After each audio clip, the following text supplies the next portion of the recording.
Hi there. Thank you for tuning in to Hobbies, Crafts, and Collectibles. I'm your host, Duska Cornwell. On this week's episode, we're going to be talking to two people who pay very close attention to detail. We'll have Doug Lawhead. He's from Ashmore, and he collects and makes military models, especially from World War II.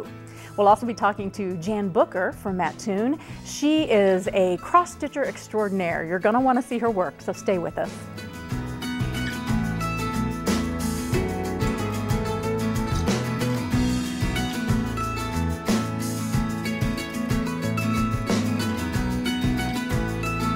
So nice to have Doug Lawhead with us today. He's from Ashmore, originally from Robinson. That's right. Thank you so much for joining us and sharing your hobby with us. Thank you for having me.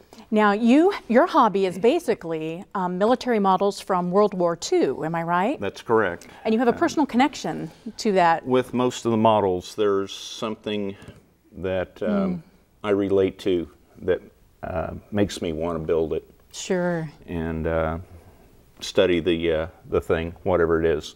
It's more than just building it. It's researching the markings, the hardware, and getting it all together and building it.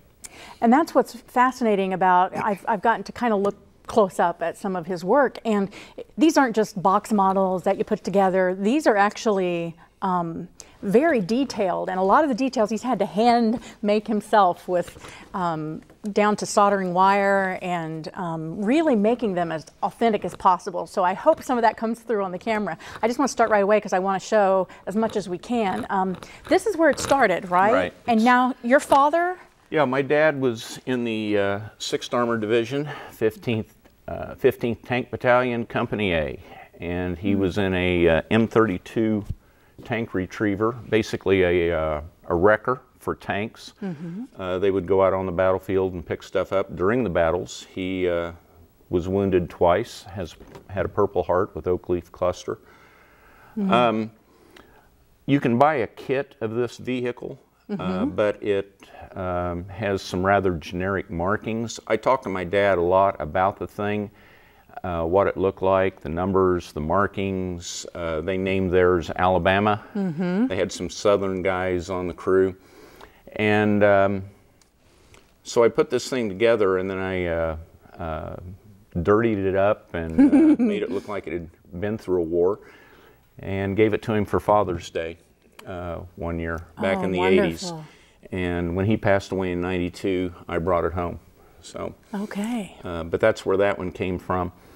These two Sherman tanks down here are both marked in 6th Armored Division, 15th Tank Company A markings.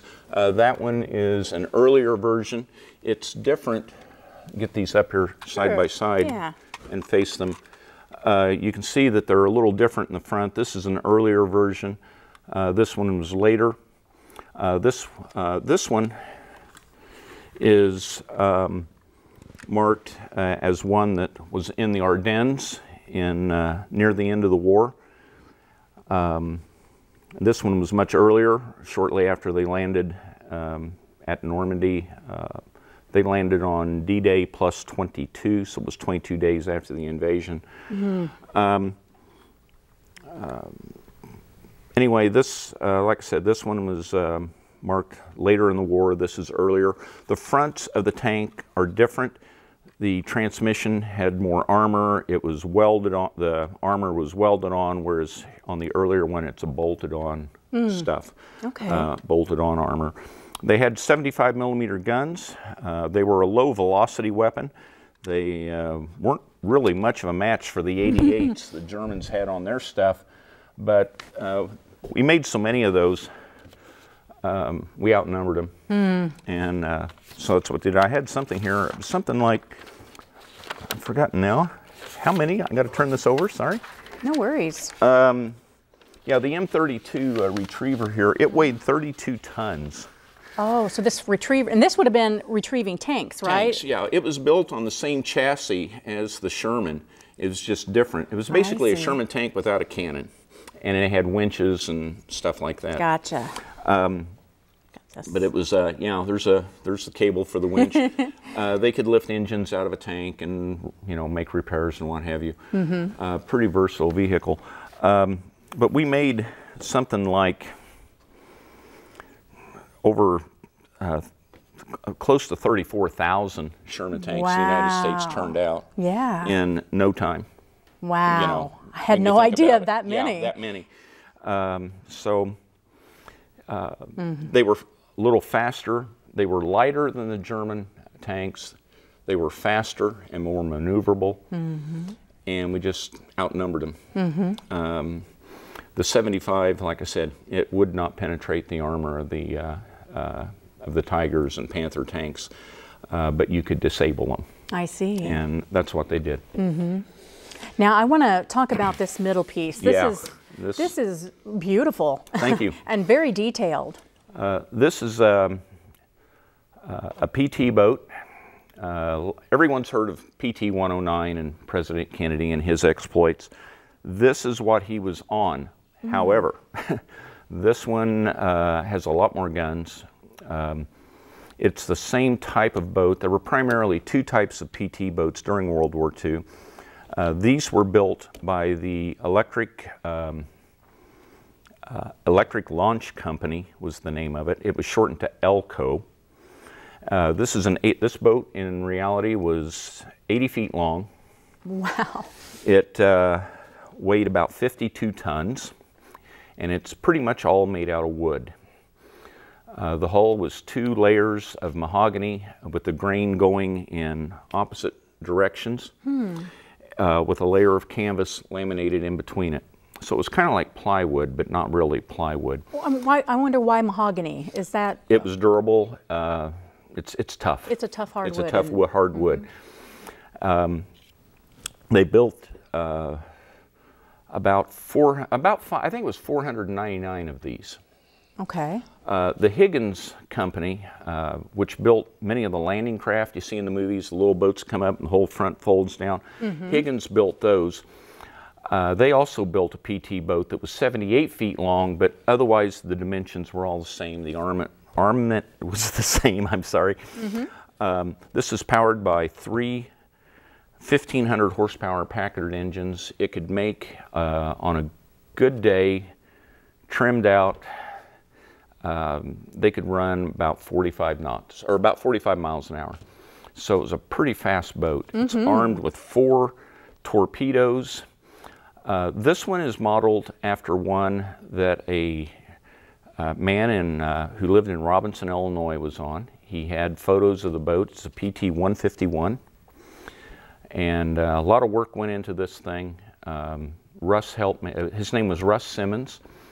And he helped me with photos and information about colors, all kinds of stuff. So down to... It's down to... the minute details. Even the depression rails here on the... and that was all handmade, Those are handmade, copper wire soldered together.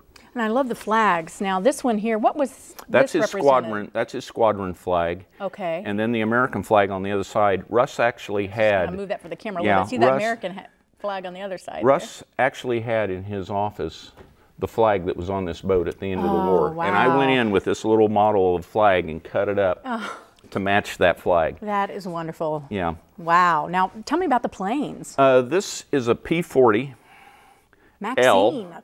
It's named Maxine. This one is modeled after the P-40 that was flown by EIU alum Charles Blakely Hall, and he is a very famous Tuskegee Airman.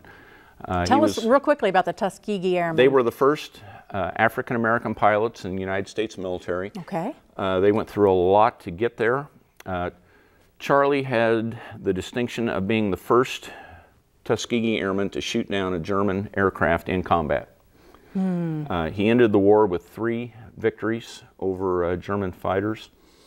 And I've got the kill mark on the other side. The other side of the plane, it says Maxine on this side. Maxine was his wife. On the other side, it says Nobby, and that was a tribute to his crew chief.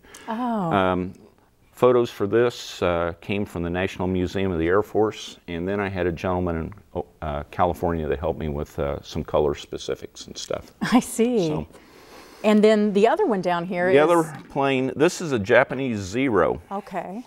But you'll notice it's in United States Navy markings. It sure is. Why? This represents a Zero that's known as the Akutan 0. It was shot down during the attack on Dutch Harbor, which was part of the Japanese attack on Midway. I see. They attacked the Aleutian Islands to throw off, what their intent was.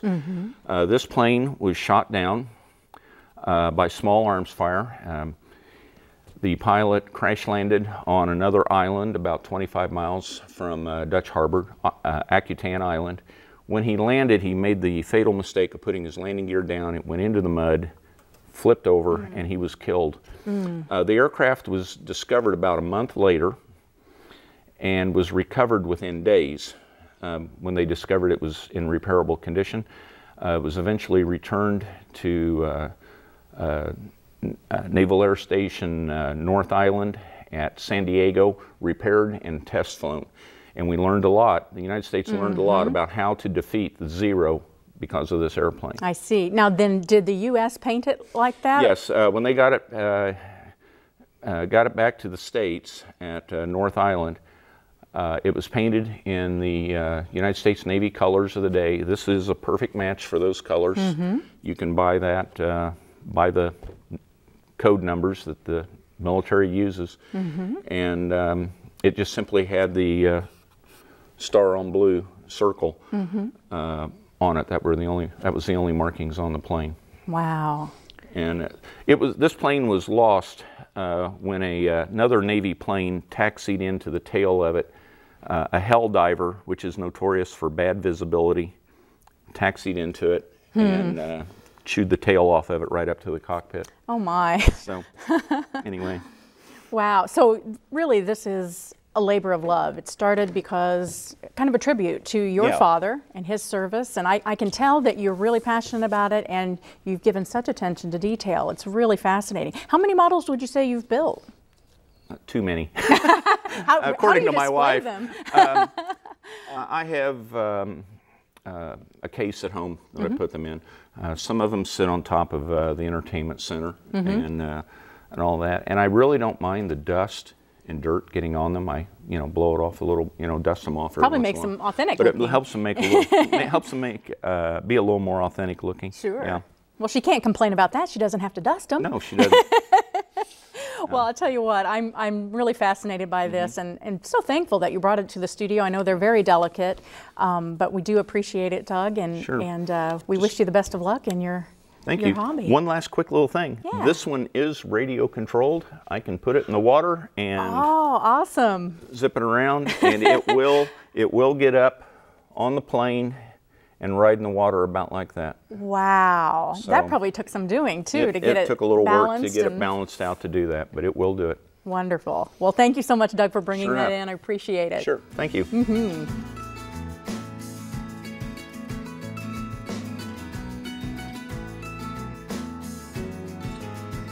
I would like to welcome Jan Booker to our studio today. Jan, thank you so much for coming. Well, thank you for having me.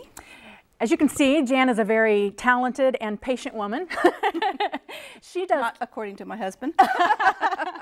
She does counted cross stitch, and it's just beautiful. Thank you for bringing all of your work to show us. I wish I could have shown the whole collection. You've made probably how many pieces do you think? Oh, I average between 40 and 50 a year.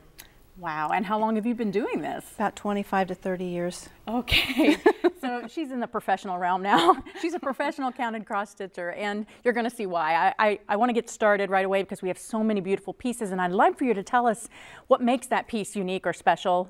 I know several of them that are different techniques, different types of thread, so we'll start with your earliest. The earliest one you brought is this one, am I right? Is the deer, Okay.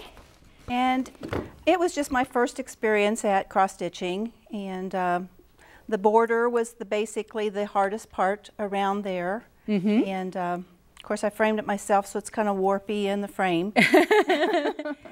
But I still have it hanging on my walls because that's my first piece. Sure, absolutely. Now, was there a certain event or happening that made you want to start cross-stitching? Where did you get the idea to even start? Well, when I was growing up, I lived in the country and I couldn't go anywhere in the evening, so you were just home. All the other kids were probably going to the shows or different things. And so my mother started me on embroidering. And this is basically a step up from embroidering. Yeah, what's the difference between those two? Embroidery, you actually start out with a stamped piece of material. Oh, okay. I see. The pattern would be actually stamped onto the cloth. And counted cross stitch is just what it is. You start out with a blank canvas and you count holes or threads and stitch over those threads. I see. And sometimes it's very, very minute little stitches. Some of it's tiny. And Jan was telling me beforehand that you've taken some of yours to shows and how meticulous they get right up there and look at every stitch needs to be perfect. That's correct. They use a magnifying glass and they critique it. Well, your stitches are not laying flat, or it looks like that you pinched a stitch or something like this. So yes, they are very critical. I see. So you have to have a strong esteem. That's right. But I can tell you're a perfectionist though, just looking at your work. Now you do everything from, can't show everything, but we have towels, we have Christmas ornaments, which fun gift to give family and friends. And those are with beads. Yeah, I noticed that. Some of these you're working in beadry into your designs, which is that something that's just a personal choice, or is that actually in the pattern? That's in the pattern. Okay, I wasn't sure about that one. Isn't that pretty? Oh good, they're getting a good close-up of that one. Beautiful. All these little white things you see here are beads. Very nice. And then we have sweater. Can't believe you did this yourself. That's called a duplicate stitch. You actually buy the sweater, it came as a kit and all the threads came with it. And then you just more or less follow the pattern on the actual sweater itself. Awesome. Very nice. So did you wear this one? Oh yes. I think it's just about wore out. Now this is one of my favorite. This would be just like a little tapestry hanging. And that's like a quilt. That's a quilt pattern. Ah, I see. It's like a miniature quilt. Like a miniature quilt. And what kind of, does that pattern have a name? It does, but I can't remember what it is. Yeah. Yeah. I bet your home is just beautiful. You have your work everywhere, don't you? Everywhere. Yeah. That's great. Now this one, you told me something really unique about this one that I love. It's the alphabet in the middle, which you can see very easily. You can see A, B, C, D, you know, all the way through. But each one of these squares, tell about them. Each one of these little individual squares has 4 letters in it of that particular letter. So this one has A, 4 A's, 4 B's, and so on like this. The M and the N are the only ones that have just 2 letters, and you would have one right side up and one upside down. Oh, that is fascinating. And that one, I didn't want it to be a large picture, so I stitched it a little bit differently. What we call going over 2 threads is what a normal stitching is. Okay. This is only over 1 thread using 1 strand of floss. Oh, so you can kind of take a pattern and make it larger or smaller by just dividing stitches. By just doing it, yeah. I see. Very cool. Okay, now there are different, that's more of a cloth type of canvas, but now you call this a counting? This is called counted canvas, and this is actually called a mono canvas. Okay. And you have to put it on a stretcher bar and keep it really tight as you're doing it, because your stitches will kind of shrink it up a little. Let's show this one then. You want to keep it real tight. This is in progress. That's in progress, and this is what it's going to look like when it is done. Okay, so you guys can see, our viewers can see the actual canvas behind it has little holes. And that would be a counted canvas. And this would be what it's going to look like when it's all done. This beautiful quilt pattern. And here's an example of one that you've done on a counted canvas. This is beautiful, all these purple. This looks good with my outfit too. And I love how we coordinated that. This one came out in brown, but I actually saw it in purple. And so I asked the lady if I could have her color conversion. And so she sent me the color conversion. And so purple is my favorite color. Nice. Now, do you go to shows or to, like, do you go online? Or how do you have a community probably of people you network with? Is where I buy all my supplies, and we can get on the internet and find something, and you can just call them or tell them that, hey, I want this pattern, and they'll try to find it for you. So yeah, and I used to have a cross stitch show every year, and a few years ago they quit having that, but I've entered several pieces in that. I see. So. Now you've got a couple of pieces that have really neat stories. This big one over here, I love. We can get a shot of this. It says united in marriage, and then you've actually made one for each of your nieces and nephews. That's beautiful. And my son and daughter. And the name of this pattern was? That's a lavender and lace. Lavender and lace. It's a wedding. Oh, that's beautiful. I had one year that I had kind of a dilemma.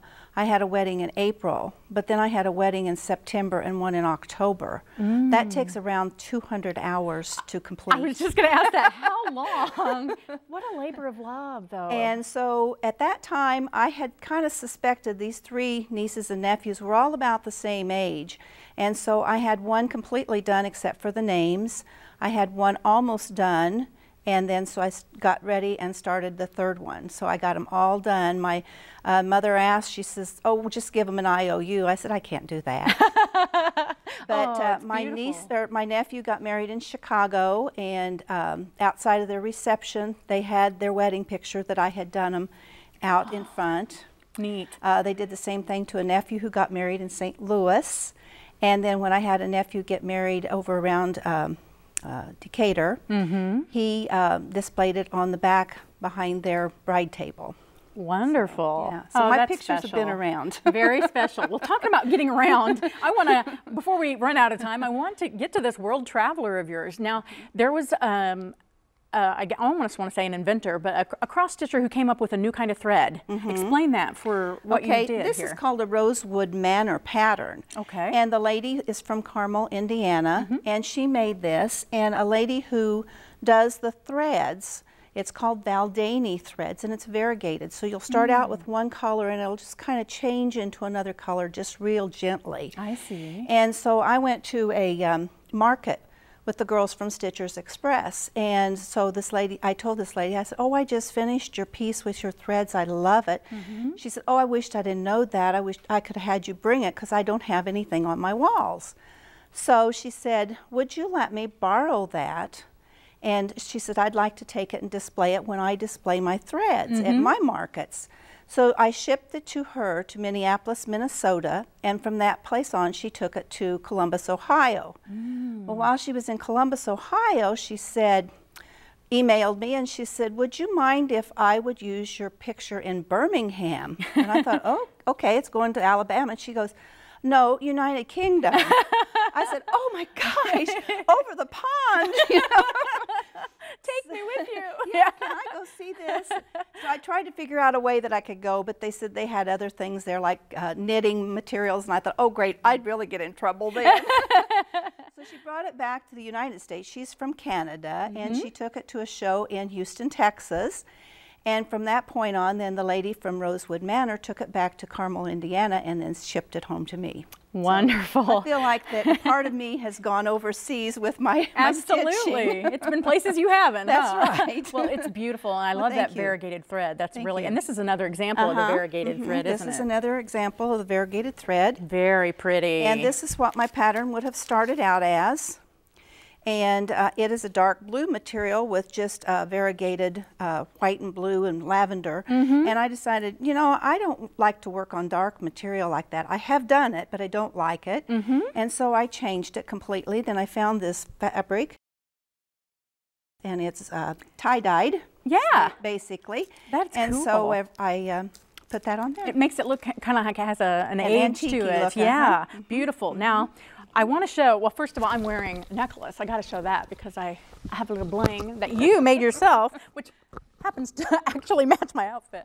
But right here you see it in purple, and it's in a little frame. That's cross-stitched. I have to do everything backwards, and it's hard for me to remember how to get things straight. There we go. But look, when you turn it over, it's a different color. Isn't that beautiful? Matches your outfit it matches my outfit still, purple and blue screen. That's awesome. Beautiful. And then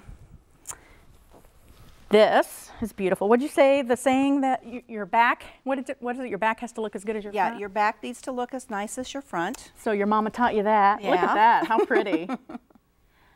So pretty. My grandmother would love this. She loved pink roses. That was her favorite. But the focal point we got to get to here at the end, I love this. And if you could help me, we'll unfold it and get it put up so that we can at least see it. I'll take one side, you take the other. But look at this, even home decor, this is a fireplace screen. Isn't this amazing? This is a beautiful depiction of the Nativity.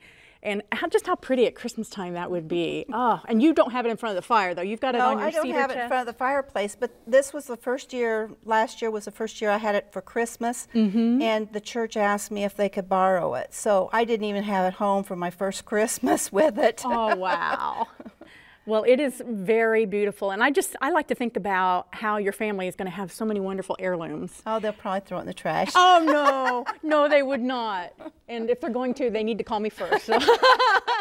It's beautiful, beautiful work. And again, I think you must have a lot of patience and good eyesight.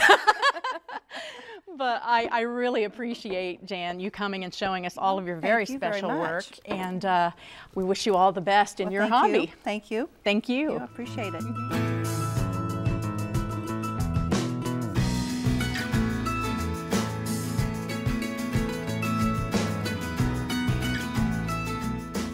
That's all for this week on Hobbies, Crafts, and Collectibles. If you know someone that you think we might be interested in talking with, we'd love to hear from you. Until next time, I'm Duska Cornwell.